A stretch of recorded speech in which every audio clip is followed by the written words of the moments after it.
Greetings, fellow humans. Mad Mark here with another transmission from Metre Keyboards. Today, we have built the Bakeneko65. Now, if you've been watching my channel for some time, you may have remembered my build. It was actually one of the few live streams I did, was a build of the Bakeneko60. I bought it when I want to say it was probably one of my first dozen or so videos that I posted to YouTube. It was the first time I had encountered clip-in PCB stabilizers, the first time I had encountered an O-ring system, and I honestly wasn't all that impressed with the keyboard. I know it's based on an open source design, and I'll be honest, I like CannonKeys. I think that they're a good keyboard company. The couple of times that I had issues with them, they took care of them in a prompt manner, were very courteous. I actually bought this 65 using the coupon that I had. So I went through, I built the keyboard, installing the daughter board, connecting the JST cable. Now, this doesn't come with any foams, it's just the plate, the PCB, and the O-ring. This is the 50A. I'm using, I believe it's the one in the middle. I believe they have a 30 and a 70. So I go ahead and use the FR4 plate, the PCB,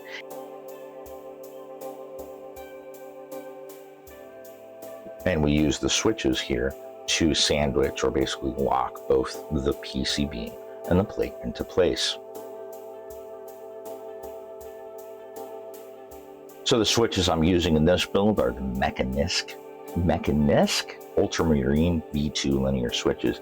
I got these also from CannonKeys. I do believe it was from a mystery switch box, but they do have them on clearance right now. It's a UHMPWE stem with a polyamide top and a nylon bottom and a 65-gram spring. It's all right. It's nothing to write home about. There's no real ping, but it does kind of sound...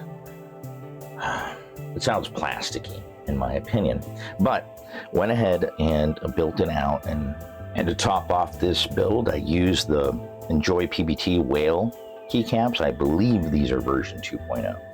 I'm pretty certain of that.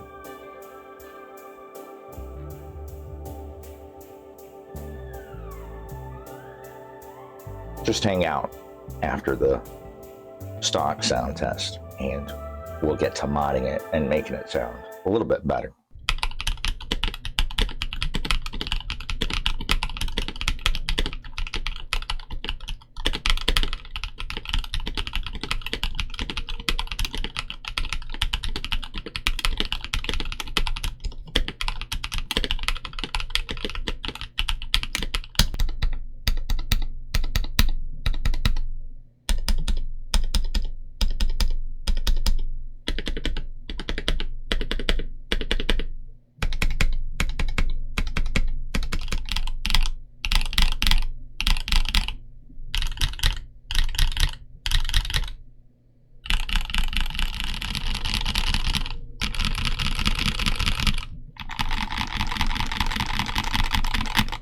So that's what it sounds like stock. Now, it's not that it's awful, but it sounds a little hollow. It sounds plasticky. I went ahead and decided, let's go ahead and mod this. And I took it to the nines. I wanted to mod it, everything that I could do to this, to see what I could do to take the same parts that I'm using. I mean, adding stuff, but not replacing the switches or the keycaps, and not taking anything out that came with the keyboard, but adding to it and seeing if that would make a difference. So I went ahead and started with the PCB. I added one layer of masking tape, and then I've been using this KT, or kinesiology tape. It's a thin elastic, almost like a fabric type tape, and it really, in my opinion, works well as a low-pass filter.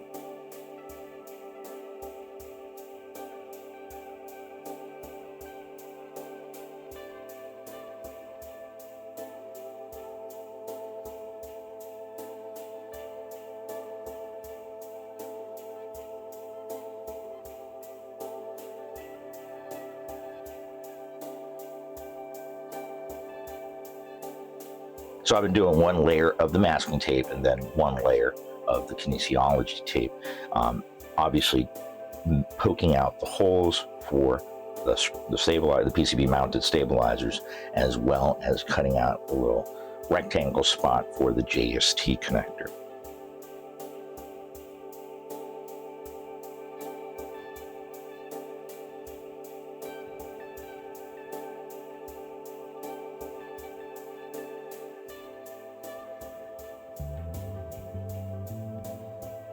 Also added a layer of plastic on top of the PCB. This is LDPE plastic. It's basically, I want to say it's 1 or 2 mil painter's roll plastic that you can find in any of the hardware stores. And I also added PE foam that came out of one or another keyboard. It's the thinner PE foam. Went ahead and added that to the PCB before mounting the stabilizer. So mounted the stabilizers on top of that. Then I did lubricate the switches, as, like I said, there wasn't any ping, but they were a little plasticky. Lubing them made a little bit of a difference, but nothing significant. I don't think it was really worth the effort, but like I said, I wanted to try as much as I could.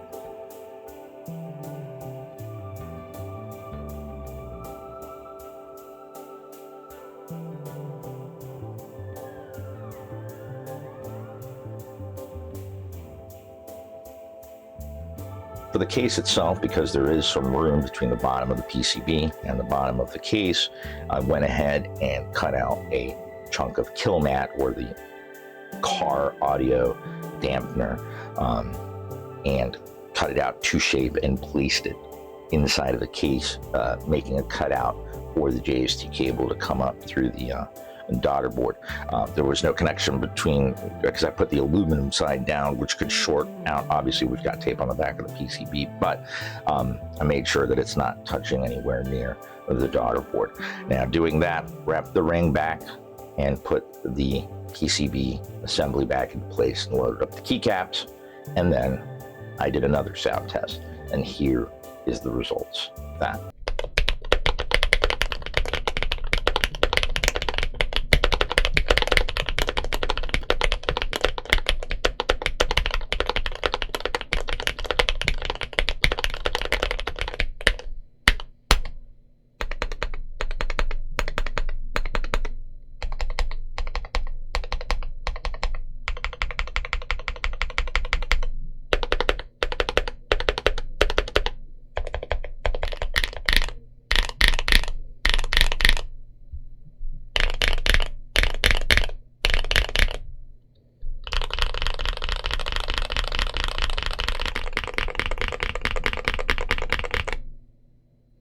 There you have it. There's the build of the Bakeneko65. There's the stock sound test, and there's the mod, which roughly took me an hour and a half. I came back and forth to it, but between, cutting, measuring, taping, making sure everything was fine. For the mods, the lubing probably took another 15 minutes. All in all, probably 2 hours, I would say, roughly. So for what this keyboard costs, now don't get me wrong, it is nice looking. I love I want to say it's like a sandblast or sandpaper type finish. It's very tactile, and I love the color. That blue is it's almost like that's hot pink. This is like a hot blue, and it's a color that I like. Blue is my favorite color.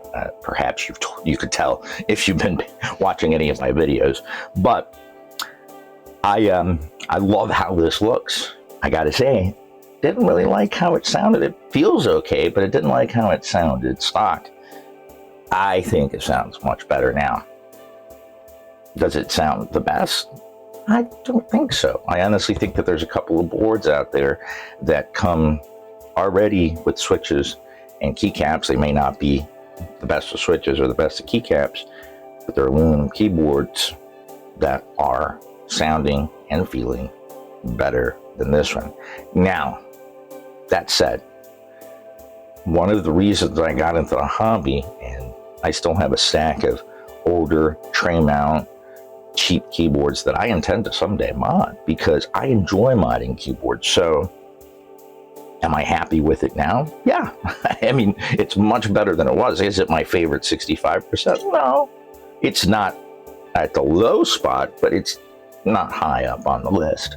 But I'm going to use it for a little while and see if I can, tune it. I do intend to come back to it, because I do think that some other switches, and I have a couple in mind, probably tactile, and maybe some SA or MT3 keycaps that would, I think, not only look but sound much better loaded up in this board. Like I said, I picked the Bakeneko because I'd gotten them from a mystery pack and they were kind of just there, and I'm like, well, they come from CannonKeys, let's go with those. And because I hadn't had a build for them and they were blue, so that's kind of why I chose them. I like the weight of them. As far as linears go, they feel good. I don't think they sound all that great stock or lubed. Perhaps that's why they're on clearance. If I had to pick between the 60 and the 65, I'd definitely pick the 65 because I think, like I said, it's just a little bit better designed. I think a big part of it has to do because of that blocker. I think that as a base, especially if you enjoy modding and tuning things, making things sound just right, then, I mean, that it satisfied that itch in me, because every once in a while I'm just like, I mean, don't get me wrong, there's some great pre-built keyboards, but I guess from being in this hobby for some time now, I find that when I come across, some keyboards, I'm just like, oh, it's a bare bone, and I just want to get to building it. I want to, I want to go through the process. I enjoy the process. So it's like, I don't mind, modding the keyboard. I actually enjoy it, and it gives me a little bit more connection with the board. And as of late, a lot of the newer keyboards, again, not complaining, but they've just been pretty nice to amazing right out of the box.